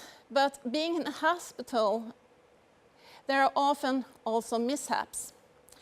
And let me give you 2 examples of that. And one being, I have been given muscle relaxant. And I depend on muscular stability, if you look at the fine X-ray of my spine here behind me. Okay, so what happens when I get muscle relaxant is that the pain increases. And I lose function. I lose function in my legs, I lose function in my arms and my hands. I can't move. And of course, that's not intent with the medication. And here's a trick and evil face with the Ehlers-Danlos syndrome. We don't react to pain medication or painkillers the same way as others. Which leads me to my other example. Morphine. So if I come into the hospital with high level of pain, I'm usually given morphine as painkillers. And I get a high like 15, 20 minutes, and then it's nothing. There is no pain reduced. So I'm crying out of pain, and there is no relief. So how many times have I not been accused of just wanting the meds, or being a drama queen, or attention junkie? And I certainly do hope I'm none of those. And I will put a hand on the table for security of my legs.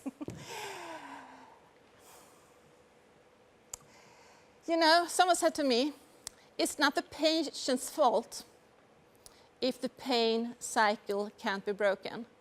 As a patient, you're very dependent upon the medical team, and we are vulnerable.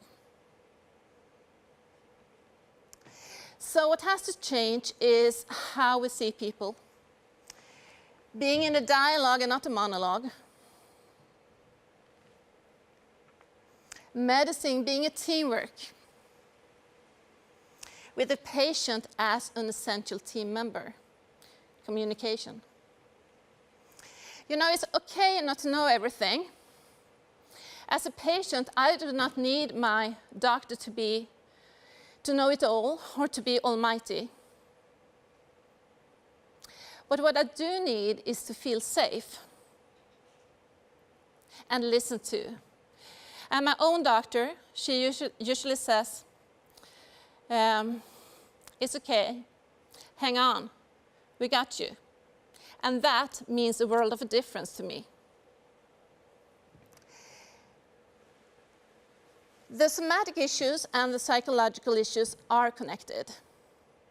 I do believe we need to change to more holistic thinking. I also believe that we need to work together as a team to communicate, teamwork, and also to include the patient in the teamwork. And I thank you for your attention. Thank you.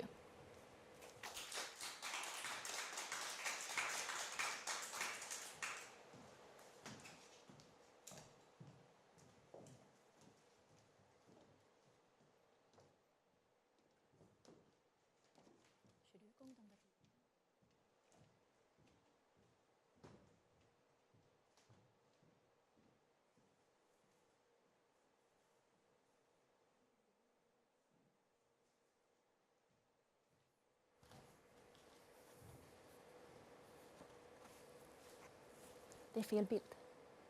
Det är fel bild.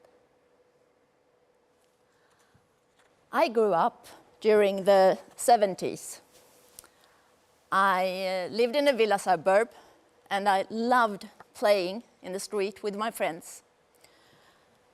But most of all, I loved to play football because I wanted to become a professional football player one day. And in that time, I didn't know that it's really hard for women to become professional football players, especially around the 80s and 90s. My father, he was an engineer, and he loved his cars. He loved to buy big cars with strong engines that swallowed a lot of gasoline. He didn't think about CO2 emissions. And he didn't think or know about climate threats. My mother, she was a housewife taking care of me and my little sister. And she was really proud when she bought a mink fur. She didn't think about minks living in cages with just one purpose in life, to become a fur for her. In this time, we didn't know that we were living on a planet with limited resources. We didn't know that we were living on a planet with limited resilience. In 1987, I finished high school. And that was the same year as when Gro Harlem Brundtland presented Sustainable Development, Our Common Future for United Nations. When I finished high school, I had never heard about sustainable development. I didn't know that we were exterminating animal species. I didn't know anything about biodiversity, and I didn't know that it was decreasing. I didn't know about the ecosystems, that the balance was getting disturbed. I knew about poverty in the world. I knew that it's not obvious that people have good working conditions. And I knew that there were countries not respecting human rights.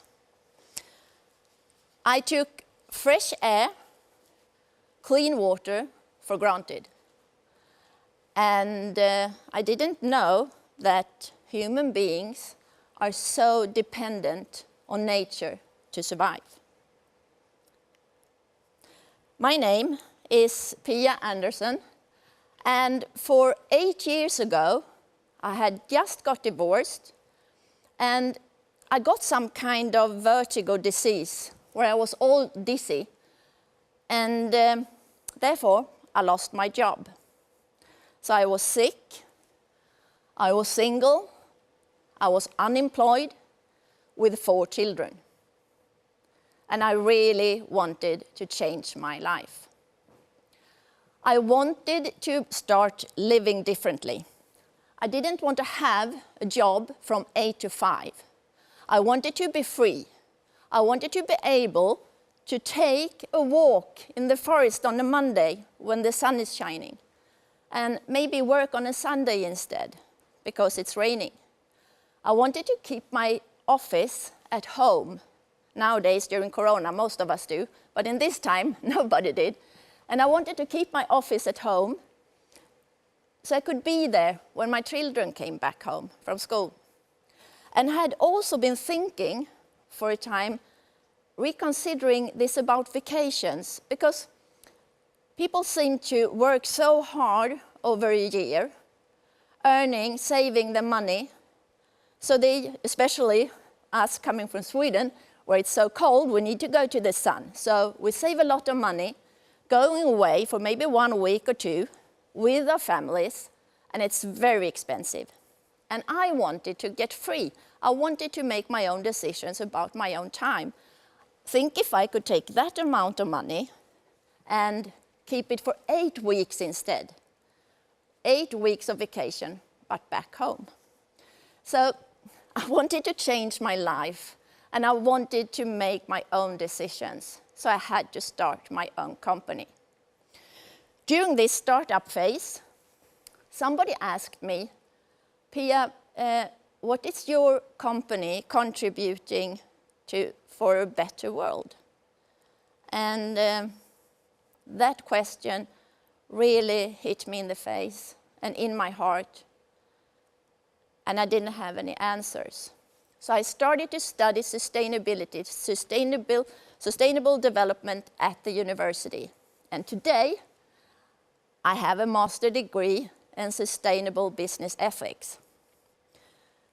But what I learned during these studies was that this kind of lifestyle that I really wanted was also sustainable. It was socially sustainable, it was ecological sustainable, and also economical sustainable.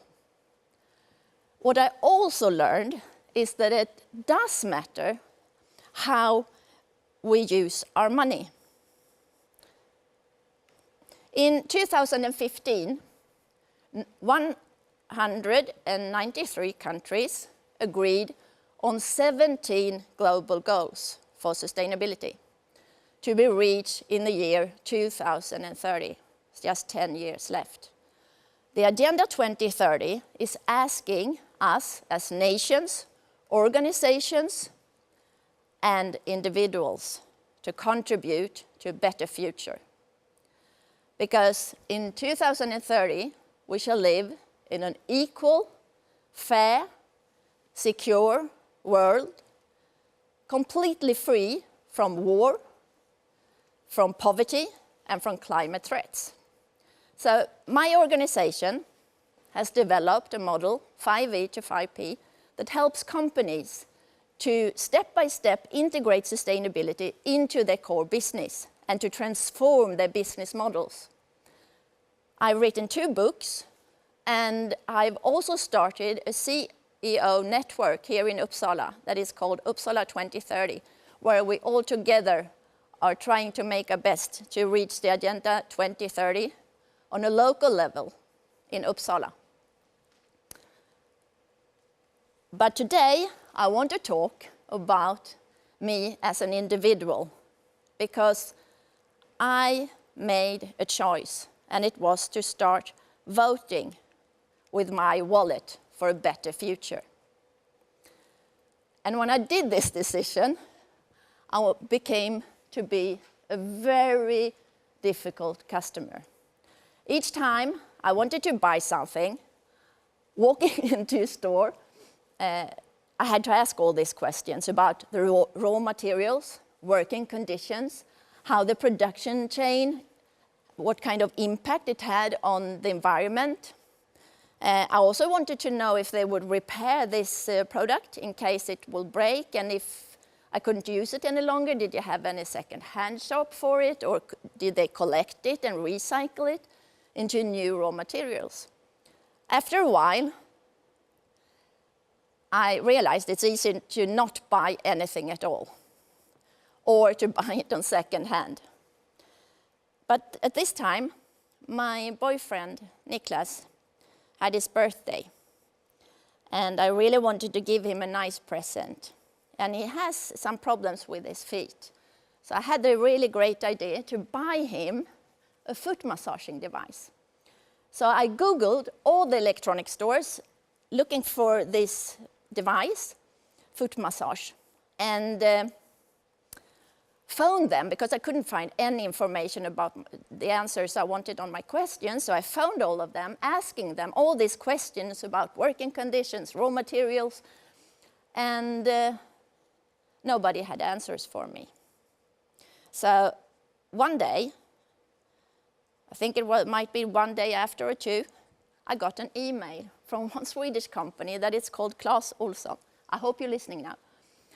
I got an answer, and they told me about how they control the supply chain, how they control the raw materials, working conditions, and how hard they were working on transports to decrease CO2 emissions.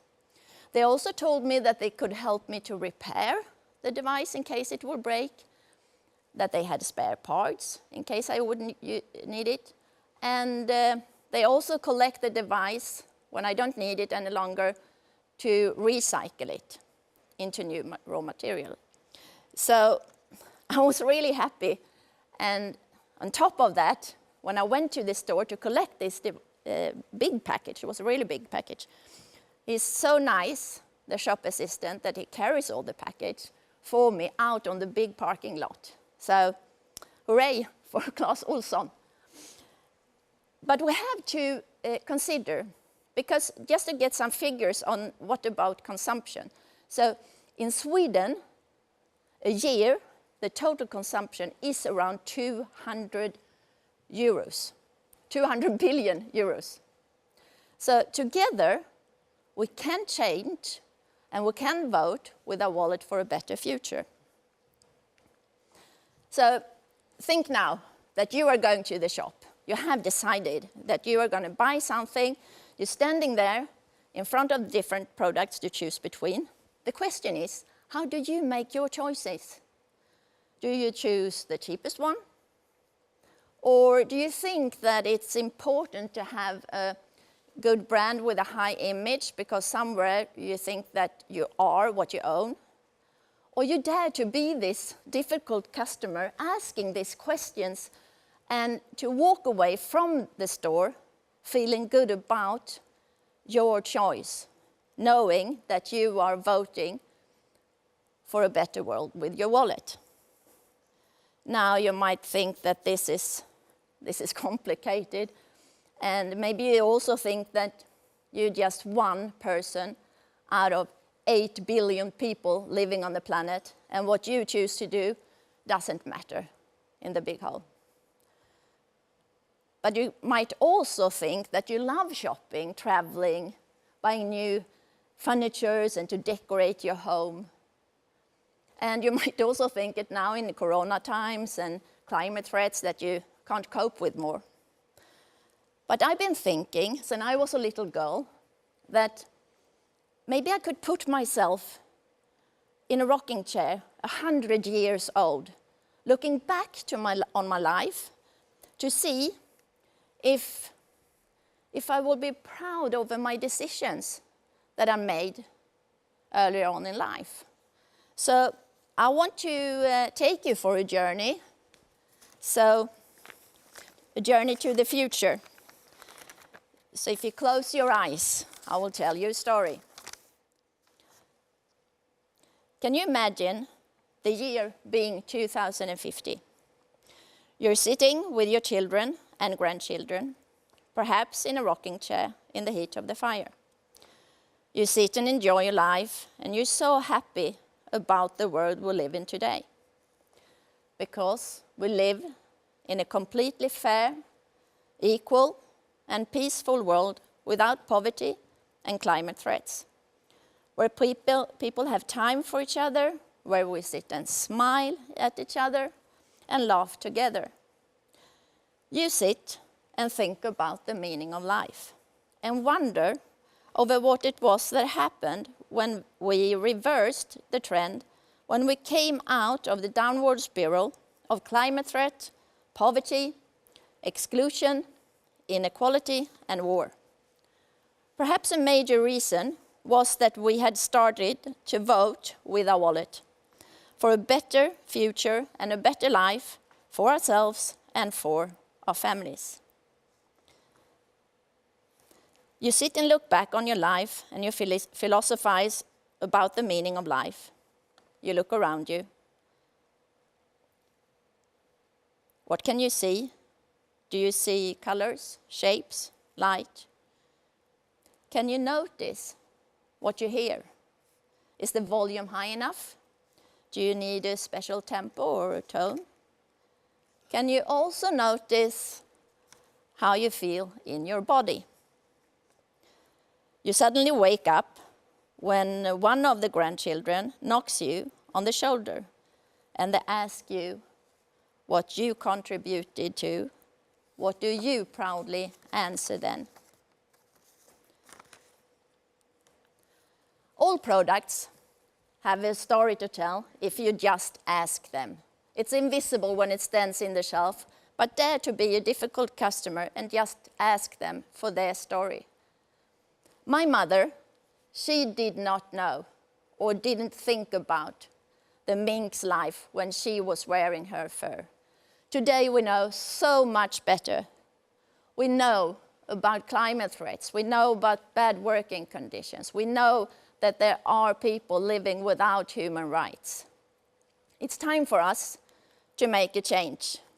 And we need to start to vote with our wallet for a better future.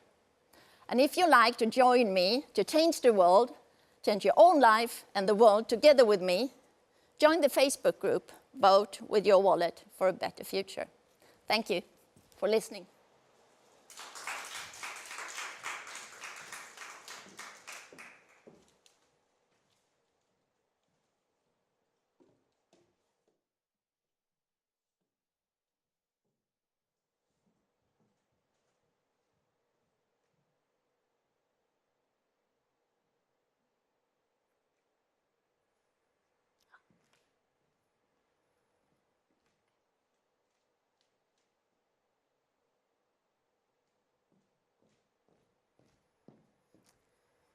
How the pandemic crisis can create millions of successful entrepreneurs. My name is Lotta Spjut, and I have a passion and a drive to inspire and empower people around the world, especially women, to get and to become successful entrepreneurs. Today, November 2020, the last 8 months have been, and we are still in, an uncertain time that most of us have not experienced before, the global pandemic. Not only affecting the health of many people, but also the global economy. Many people have lost their jobs, and many people are still losing their jobs, jobs that they thought was very secured, and their financial situation has been changed drastically. But also we can see that in most crises, there is becoming opportunities. And these opportunities have most often been there also before the crisis. But we tend to be more skeptical than open to see an opportunity when we are not in need of one. And we also tend not to put in the time to actually look into a business opportunity if we don't need one. This is Asad. Asad is from Bangladesh, but since 10 months he's in Malaysia, because in Bangladesh he could not get a job. So he moved to Malaysia, but when the pandemic came, his working conditions got even harder. They was not good before either. He has very long days. He starts early in the morning and he works to long time in the evenings. His salary is very low. And in April this year, a friend of him contacted, and he was introduced to a home-based business. Asad is not at his home in Bangladesh, he's in Malaysia still, but he looked into it and he understood that he could do it from Malaysia too, to earn some extra money and to support his family back in Bangladesh. After 2 months, Asad could buy his first computer he has ever owned, and also a new mobile phone. These was tools that he understood that could even expand his home-based business. Asad is still in Malaysia because he cannot travel now because of the lockdowns. But when he goes back to Bangladesh, he will bring his home-based business with him. Aina is another guy, 25 years, from Madagascar. Madagascar is one of the world's most poorest country. The average salary there is 50 to 100 euros, and that was before the pandemic. When the pandemic came, a lot of people lost even more jobs there, and Aina was one of them. And out of the oldest kid in the family, and with 2 sisters and the mother. And without any father in the family, Aina has the responsibility to put the food on the table. And that was tough when he lost his work. Also, a friend of him, through Facebook, a Facebook friend, contacted him and told him about a home-based business. It took Aina 2 weeks to actually work and earn more than he had done in 4 months as a normal salary in Madagascar. So for Aina, the home-based business opportunity during this pandemic helped him and his family to survive these months, and also a lot of other thousands of people in Madagascar today. And Aina and Asad is only 2 of so many people around the world that has seen, taken and done something with an opportunity during this pandemic crisis. Before, home-based business was a plan B for some people. Today, it's a plan A for a lot of people around the globe. We can also see that when so many people lost their work now, their jobs during the pandemic, also more people opened up their eyes and was looking for opportunities. And being able to work from home with a home-based business, only using your mobile phone, and you can stay at home when you need to stay at home because of the lockdowns, have helped a lot of people to survive these months and to still have an income. When the pandemic is over, we will still see that the home-based business will probably increase even more. One reason is because many business owners and employees that has also been needed to stay at home to work these last months will continue, because they have seen that working from home is a very effective system when you have everything almost online.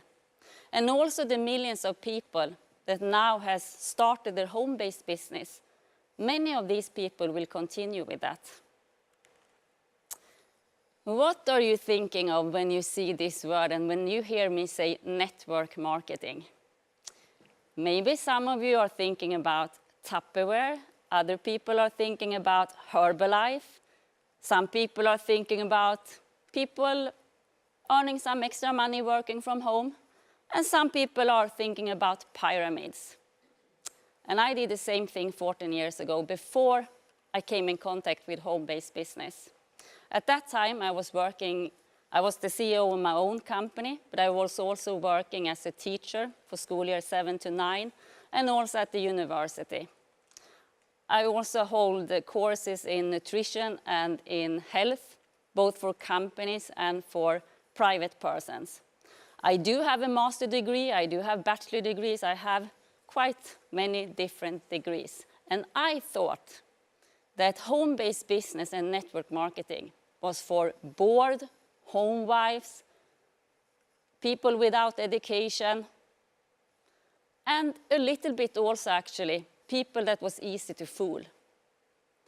I quite fast understood that this was only because of my ignorance and my lack of knowledge about one of the biggest industries out there. Actually an industry that is bigger than the music, the movie, the gaming, the health, nutrition industries together. I have met and I still meet a lot of great entrepreneurs that has done their home-based business.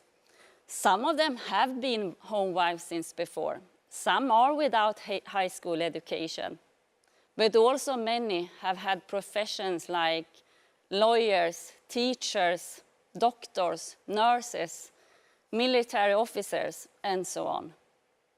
And like in any businesses, like in traditional business, as home-based business, you will find bad companies. You will find less good people. I call them gold diggers. People that think that a business, also a home-based business, is a lottery or a game, but they will never succeed in any business they are doing.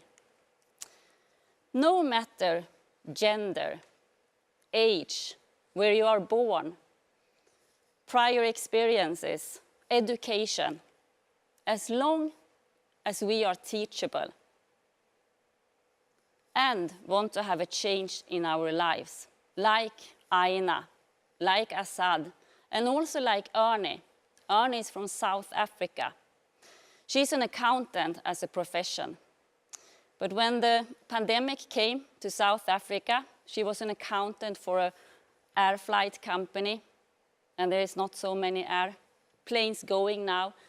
She lost her work. Her oldest daughter's dream is to study abroad, and that was something that the family has saved money for being able to do. This dream crashed when Ernie lost her work. Ernie was also introduced for a home-based business online. She was a bit skeptical to the beginning because she had no prior experience about working from home. But she started to attend trainings, learning more about becoming an entrepreneur. And some weeks ago, I was in a presentation, in a training, and listened to her. And she was telling her story. And she started to cry. She didn't cry because she was sad.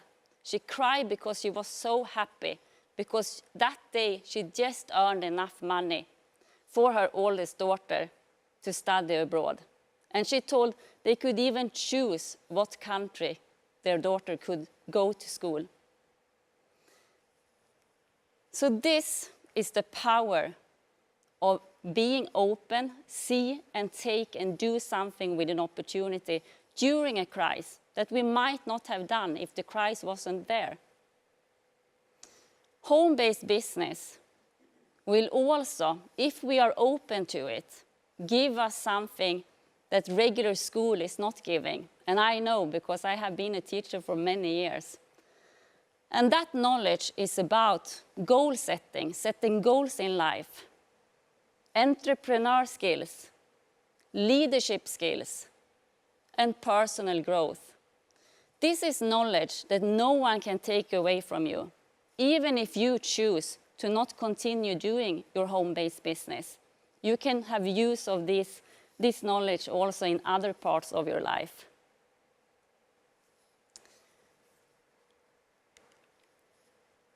Home-based business is a work.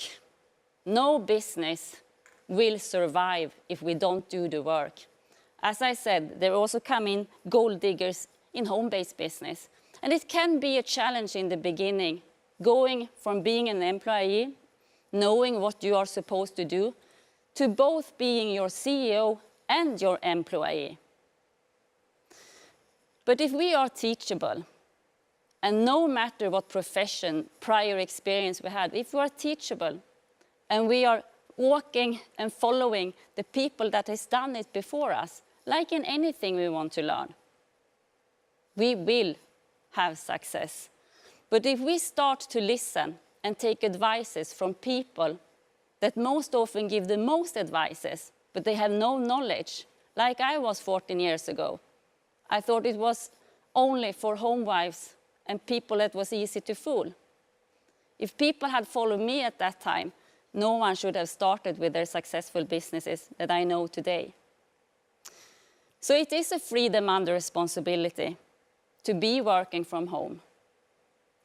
But at the same time, today, I listen to everyone, but I take advices from people I want to change place with. 14 years ago, there was no pandemic crisis. So I thank myself that I saw, took, and did something with this opportunity. My success has not happened during one night. It is a process, and this process is still running. I'm learning new things every day. I learned a lot today from all of the other speakers here. But it's also connected to growth and wanting and having a desire to grow even more. This pandemic crisis has opened up an opportunity that is not for a few chosen.